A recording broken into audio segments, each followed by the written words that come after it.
Y entonces, el día de Todos los Santos, que mi abuelo tenía 14 años, el abuelo Juan, se marchó de su casa. Se fue a Barcelona. Se embarcó como grumete, con la condición que tenía que volver. Pero cuando llegó a Cuba, se escapó del barco. Se escapó del barco. Y entonces se quedó a Cuba. Hizo lo que pudo para ir viviendo. Y en cuanto reunió 4 cuartos, se compró un negro, porque en aquella época aún se vendían los negros. Se compró un negro de su edad.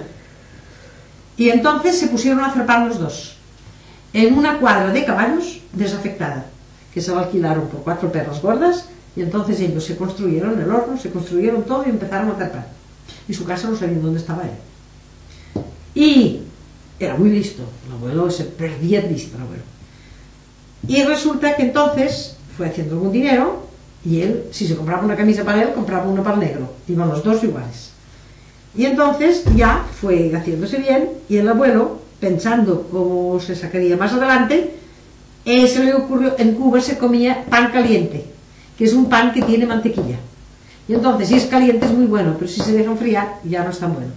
Y entonces al abuelo se le ocurrió irse al ejército y decir que les hacía el pan casi de balde, no les cobraba casi nada, porque así le permitía, como tenía que hacer 4 hornadas al día, porque tenía mucho pan a hacer, así le permitía en cada hornada hacer pan para el público, pan caliente. Entonces el abuelo ya tenía 16 años o 18, entonces medio La Habana, estaba en La Habana, venían a comprar pan caliente, porque desde la mañana hasta la noche había pan caliente en aquella panadería. Ya empezó a subir, ya entonces ya liberó el negro, porque él es de los primeros que liberaron a los negros. El negro ya iba a correr a todos los sitios, pero libre, ¿no? Pero el negro no le dejó nunca, lo llevó hasta Barcelona.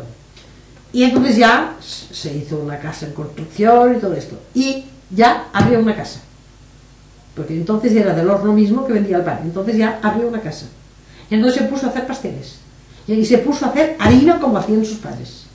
Fue fabricante de harina. Y había un trus de 4 señores americanos. Los americanos en todos los cursos de negro los encontraba siempre. Y hay un libro que me han quitado la página esta, no sé si está, ahora la buscaré porque quería guardar este libro, lo he guardado muchos años. Estos 4 señores vendían la harina a Cuba, y ellos eran los que la tenían, ¿cómo se dice? Monopolio de harinas, y la eran cara, y el abuelo protestaba. Y entonces el abuelo propuso a todos los que hacían pan o pasteles o cosas de La Habana, de la capital, que él traía la harina a condición que se la compraran y que la traerían al precio justo. Nosotros todos aceptaron. Entonces el abuelo flotó un barque que iba, no sé si a América o no sé dónde fue, a comprar harina, y venía el barco cargado de harina, pero los americanos lo interceptaban, y los americanos les decían: ya no tendréis sin harina, y cuando nos lo vengáis a comprar ya veréis a cuántos la pondremos, porque lo primero que vamos a hacer es ahora la harina que tenemos tirarla al muelle, y en el muelle se tiraron todas las sacas de harina que tenían estos 4 hombres, ¿no? Y entonces la harina del abuelo no llegaba, y nosotros, ¿por qué no llegaron? porque nosotros no la dejaban llegar, ¿vale? Y entonces los que esperaban la harina ya se impacientaban y decían: nos vamos a quedar sin trabajo, ya se la empezaban a sublevar. Y el abuelo ya era casado entonces, ya se había casado con la cubana, con la abuela. Una cubana, sí, era cubana, hija de ingleses, porque el abuelo se llamaba George Busquet George. Y entonces le esperaban un niño, que era el tío Gaspar, que era con las primas que yo siempre he ido, las 2 estas.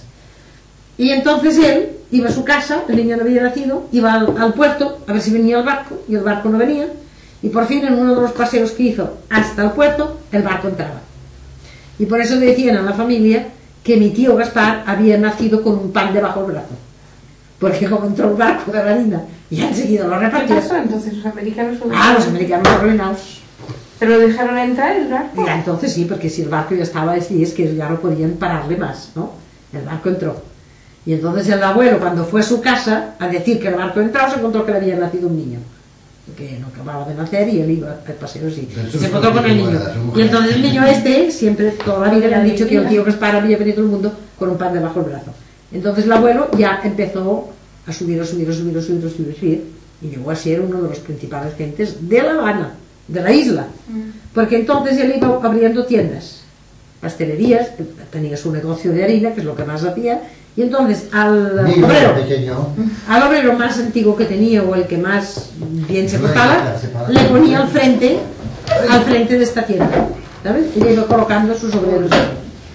Y lo que pasa es que en La Habana, los españoles, desgraciadamente, nos cuidábamos muy poco de la isla. Y las calles estaban mal empedradas. Yo tengo otro libro, que las señoras se remangan las faldas porque está llena de barro, todas esas cosas. Y entonces, en todos los sitios se quejaba, y la abuela dice realmente, los españoles es una desgracia. Lo hicimos entre españoles, pero no nos cuidábamos de la isla, iban allí a hacer dinero nada más. Había muchos militares. La madre de Tusquets es de España, quizá la segunda mujer que tenía más en joyas, porque muchos de sus familiares eran militares que habían ido a Cuba, ¿ves? Y allí hacían dinero y compraban joyas y compraban de todo. El abuelo no, hacía trabajando. Y entonces el abuelo allí hizo una fortuna, una verdadera fortuna. Más luego la recogió de sus padres